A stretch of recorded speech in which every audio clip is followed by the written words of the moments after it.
negando su eficacia. ¿Qué dijeron? Este hombre nunca para de hablar contra este lugar Kadosh y contra la Torá. Acá son testigos falsos, fíjese, diciendo de que Esteban habla en contra de la Torá. Entonces ahora hay muchos lugares que se presentan como que fueran verdaderos testigos de Elohim, pero su discurso es contra la Torá. Entonces es el discurso de un falso testigo. Si hay un testigo que habla en contra de la Torá, es un falso testigo. Como el caso de acá de la acusación contra Esteban. Testigos falsos. Este hombre nunca para de hablar contra este lugar Kadosh y contra la Torá. ¿Sí? Esteban no hablaba contra la Torá. Él lo que hablaba era Torá y demostrar con la Torá de que Yeshua era el Mashiach. Porque le hemos oído decir que Yeshua de Nazaret destruirá este lugar y cambiará las costumbres que Moshe nos ha legado. Entonces hay que tener ojo con los que piensan de que Yeshua vino a abolir o vino a cambiar la Torá que recibimos de Moshe. Hay que tener cuidado, porque puede estar frente a testigos falsos. Tenemos comentarios. Diomedes comentó en la primera parte: Shabbat Shalom a todos hermanos, qué pena que hoy no hubo transmisión en vivo, pero igual me gozo con esta enseñanza. La gloria sea al Eterno hasta el próximo Shabbat. Sí. Muy bien, Diomedes. A pesar de que esto también es una grabación y será subida posteriormente, toda Rabá por su participación y por su sintonía con Yeshua.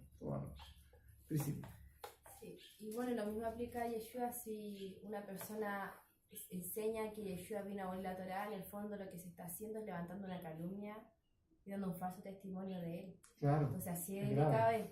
Si se enseña que Yeshua vino a fundar el cristianismo, o que Yeshua es un ser divino, que nos deja de todo. Todas estas características atribuidas de forma posterior, gentilizada de Yeshua, es finalmente una calumnia hacia nuestro maestro y un falso testimonio respecto de de la obra que realmente él vino a hacer.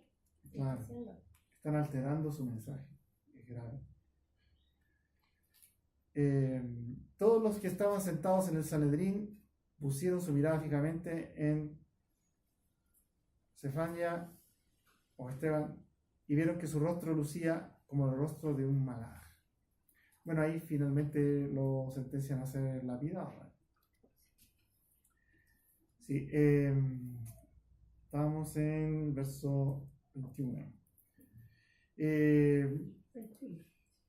Claro, hay quienes estiman de que estas indicaciones de vida por vida, ojo por ojo, diente por diente, mano por mano, pie por pie, tiene que ver con un sentido de un pago de compensación, de que no hay tal cosa de sentencias o de que a una persona lo lleven a la muerte, sino que mientras más grave es la acusación, más es lo que debería pagar de indemnización.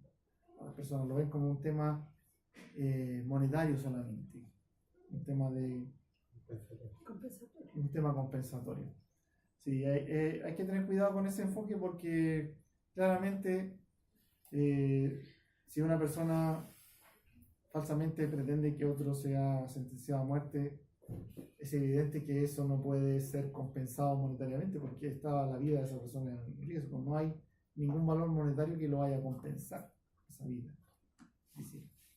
O también uno podría llevar al extremo y aplicar esto a todas las situaciones en las que uno se sienta agraviado, sin considerar el tener gracia con las personas que te han ofendido en algún sentido. Entonces, por eso es que es importante que uno no aplique una justicia emocional o bajo un criterio humano, porque ahí es donde uno se equivoca.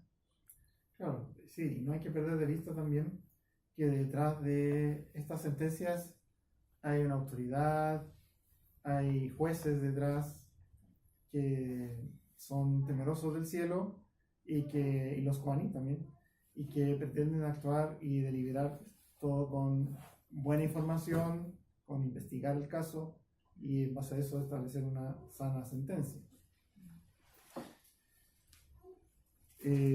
Vamos a ver cómo se da un caso también en un entorno donde está involucrado un yehudí, pero las decisiones las toman los goyim. El caso cuando acá a Daniel lo acusan de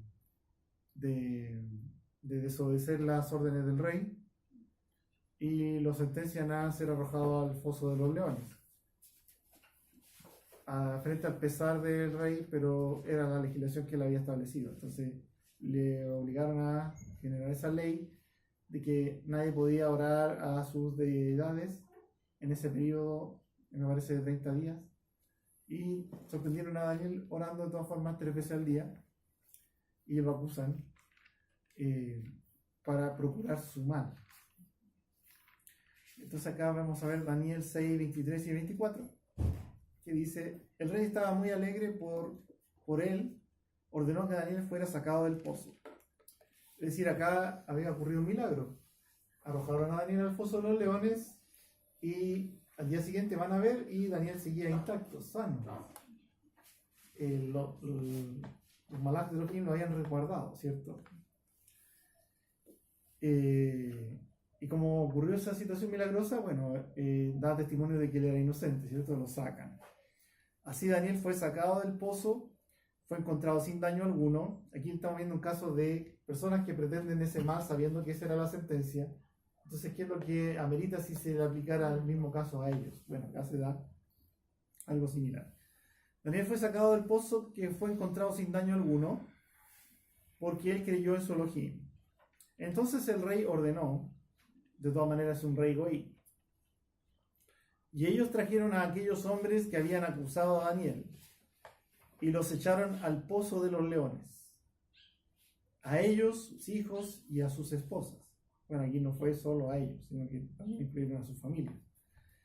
Y antes de que llegaran al fondo del pozo, los leones los tenían bajo su control y rompieron todos sus huesos en pedazos.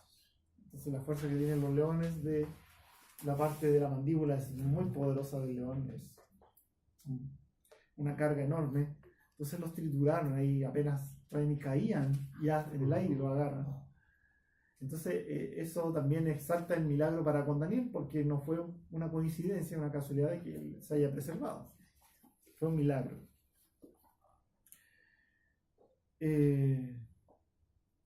Y Yeshua también habla acerca de esta situación del ojo por ojo, diente por diente.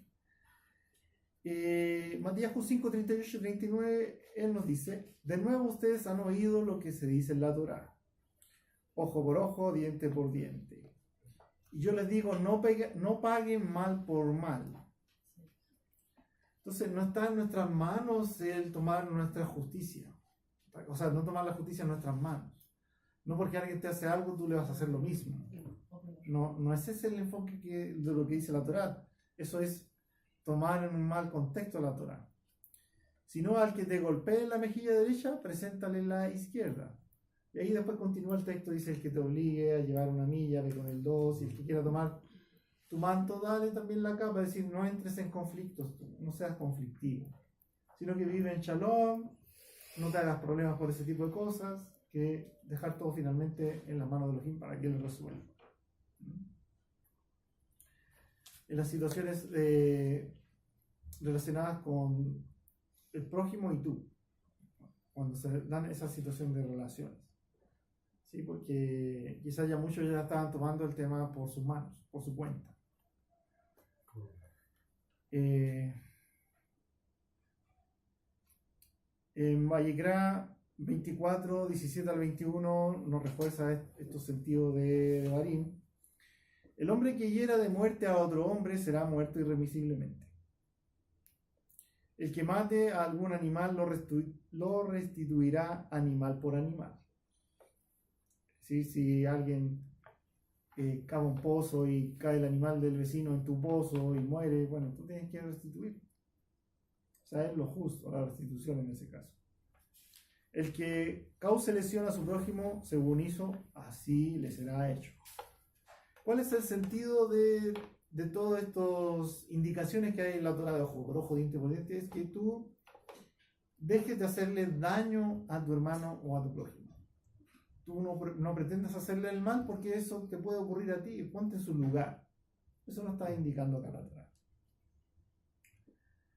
Según hizo, así le será hecho. Fractura por fractura, ojo por ojo, diente por diente. Según la lesión que cause a otro, así le será, así se le hará. Aquí no está hablando de compensación económica. De manera que el que mate un animal lo pagará. Ahí sí, en el caso del animal. Pero el que mate a un hombre será muerto. Ahí no hay compensación económica. ¿Sí? Ahí debe él pagar con su vida porque derramó sangre inocente. Sí. Sí, igual Yeshua nos desafía a un nivel de amor súper extremo porque él también dice que tenemos que orar por nuestro enemigo, orar por quien hace el daño, desearle incluso el bien, Perdona. el perdonar, la gracia. Porque qué bonito va a ser que nosotros amemos a quienes nos aman, que todos hacen eso y los malos también. Entonces es un nivel de amor en la perfección del amor del Eterno, porque dice que el Eterno nos amó cuando nosotros éramos todavía sus enemigos. Entonces cuando el Eterno dice ser perfecto, como porque yo soy perfecto, a ese nivel de amor al que hay que llegar, y que es súper difícil porque nuestra naturaleza humana tendemos a reaccionar frente a cuando nos agreden, y tendemos incluso a reaccionar peor, porque ahí sentimos que finalmente la otra persona está pagando. Ese sentimiento de hacerle pagar al otro como me hizo sentir es súper humano, es súper común, pero ahí es donde nosotros tenemos que luchar por hacer la diferencia, porque estamos llamados a hacer luz, somos el pueblo escogido y tenemos que enseñar una forma distinta de cómo relacionarnos.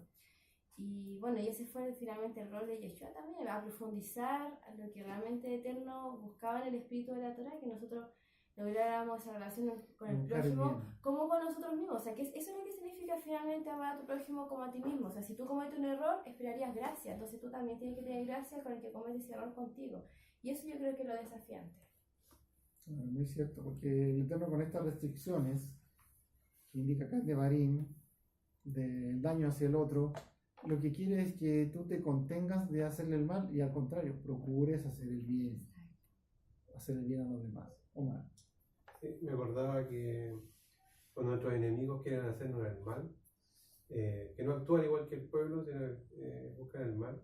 Me acordaba del libro de Esther, cuando Amán preparó la horca para Mordejai, y al final él terminó ahorcado en esa guerra, porque deseaba alguna vez se le devolvió. Claro, como que recibió el juicio tal cual como indica acá la Torah, ¿cierto? Exactamente. Sí. Él y arrastró a sus hijos en ese odio, en ese mal, ¿cierto? Sí. Claro, ese problema también se da con autoridades de gobiernos en los distintos países que con su ideología arrastran a mucho pueblo a ese camino erróneo que cuando es erróneo, que los desvía de lo verdadero, que es la bendita Torah y andar conforme a los mandamientos de Elohim. Capítulo 20, cuando salgas a la guerra contra tu enemigo y veas caballos, carros y un ejército más numeroso que tú, no le temas, pues Adonai tu Elohim, quien te sacó de Egipto, está contigo. Eso es algo central, que Elohim está junto a nosotros. En los momentos difíciles, ahí está Él. En los momentos alegres también ahí está Él. Frente a las batallas que luchamos, no solamente a nivel de ejército, sino que las batallas diarias que nosotros nos enfrentamos, situaciones difíciles, algún ser querido, situaciones a lo mejor laborales que puedan ser en algunos momentos difíciles, o situaciones económicas que la gente puede pasar en algún momento una situación difícil. Frente a todas esas situaciones, no perder de vista que Elohim está con los que le buscan, con los que le aman. Entonces, Elohim está con todos y cada uno. Es importante tener esa seguridad y esa confianza, independiente de que uno vea las cosas difíciles, porque acá está un caso de, claro, vienen con carros, a lo mejor el ejército de Israel no tiene carros, y vienen con carros, caballos, y además de tener toda esa estructura militar, son más numerosos que nosotros. Entonces, como que por todos lados pareciera todo adverso. Pero la diferencia es que ellos no tienen a Elohim, no tienen al Hacedor de los cielos y la tierra. Y eso, si Él está con nosotros, ¿quién contra nosotros?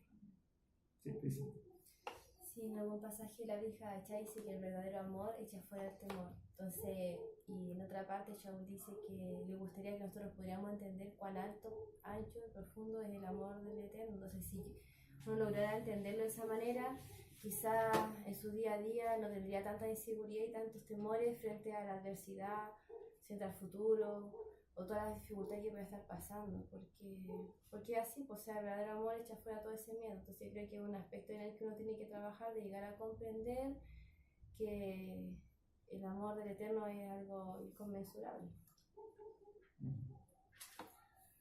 Continúa acá diciendo, dice, cuando se acerquen a la batalla, el Cohen se dirigirá al pueblo. De alguna forma también los Kohanim estaban involucrados en las batallas, es decir, la batalla no está separada de lo religioso, porque acá el que está luchando es un ejército de Elohim, ¿sí? Elohim de los ejércitos, el Elohim de Israel.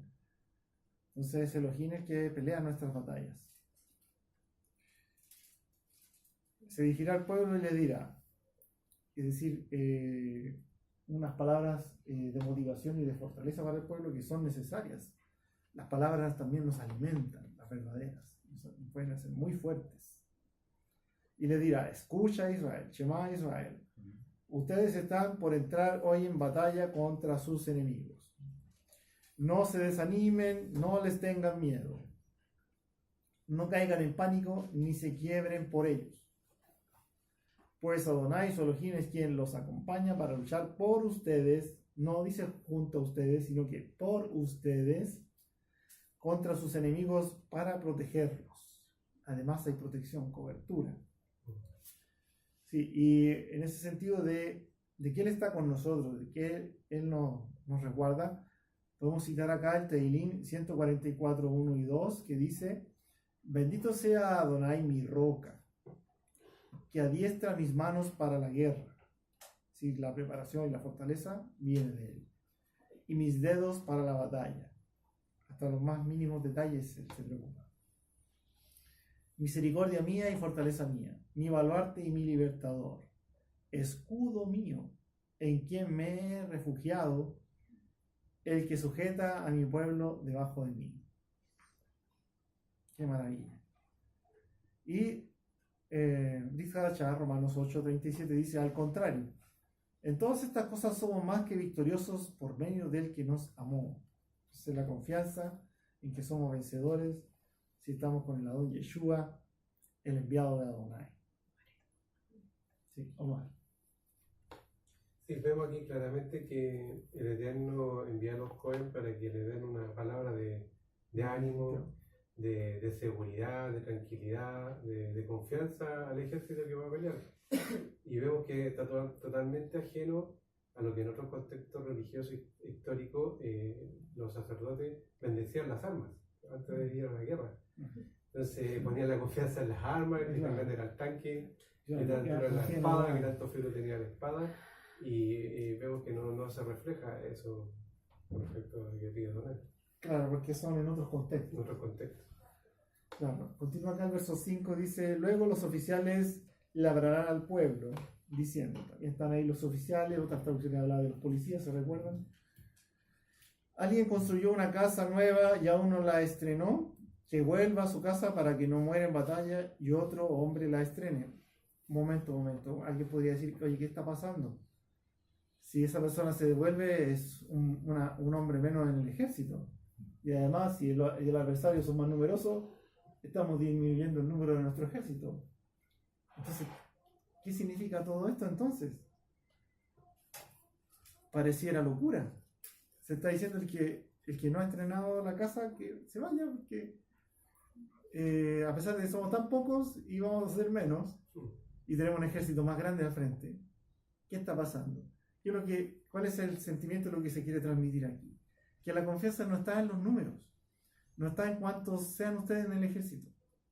La confianza está en que tenemos a Adonai, Él está con nosotros. Él es nuestra fortaleza, nuestra roca, ¿cierto? Como decía el Tehilim. Y no termina aún ahí, sino que continúa y dice, alguien plantó una viña y aún no la ha redimido. que vuelva a su casa para que no muera en batalla y que otro hombre redima el primer fruto. Y además no solo los que no han construido casa y no la han estrenado, también los que tienen viñas sin estrenar, que no la han redimido, es decir, no han sacado los primeros frutos.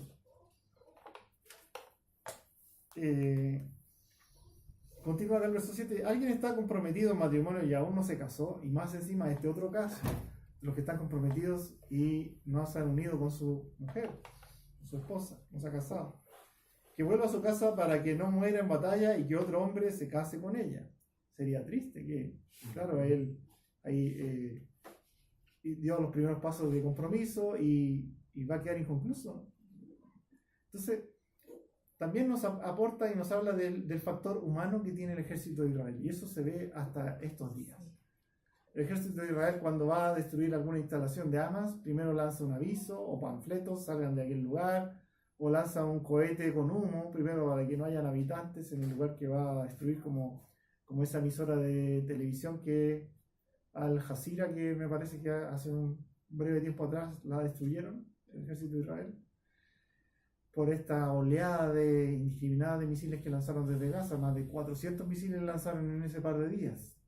Hacia los civiles fueron dirigidos esos misiles. En cambio, el ejército de Israel, muy humano, avisando dónde va a lanzar el blanco, y muy milimétrico, que destruye solamente el objetivo señalado, nada más.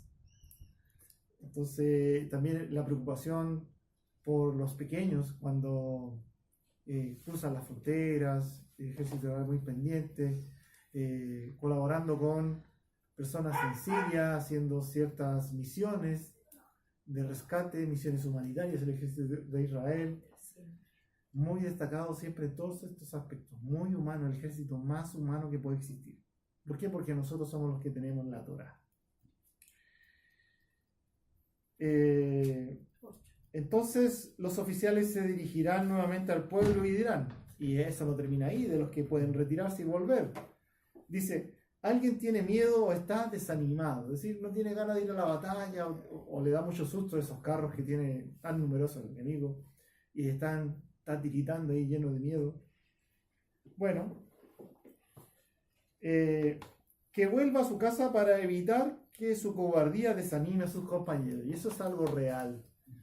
Si hay un cobarde en medio de un grupo, esa cobardía contagia a los demás. ¡Uy, vamos a morir todos! Y todos empiezan a correr despavoridos, vamos a morir, y salen huyendo. Pero si es una voz de ánimo de un valiente, motiva con la valentía también a los demás. También se contagia la valentía. Cuando los oficiales terminen de hablar al pueblo, nombrarán jefes de legiones para dirigirlos. Entonces hay todo un orden previo a la batalla, que el Eterno ha establecido cuál debe ser. ¿Sí? Bueno, bendito es su nombre, que nos ha permitido efectuar este estudio. Sí, Omar. Sí. También viéndolo en contexto espiritual, el cuerpo Machía también es un ejército, también somos soldados. También estamos reclutados como soldados y también se necesitan soldados valerosos que estén con convicción para pelear esta batalla, la batalla de la fe. Entonces, si uno flaquea o tiene dudas en el camino, también eso hace recaer el que está al lado, Sí. el compañero. Es importante la motivación. La motivación, claro, como grupo. Sí. Y estar cohesionados, ¿cierto? Unidos, apoyándonos los unos a los otros, de que somos vencedores si estamos con Yeshua. Somos más que vencedores por aquel que nos ama. Bien, Ajim, hemos llegado hasta acá con este estudio, que sea de bendición.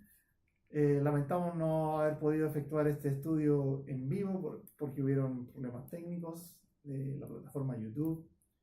Les echamos de menos no haber podido tener sus comentarios y preguntas y saludos. Así que bueno, nos despedimos y les amamos en Yeshua. Shabbat Shalom.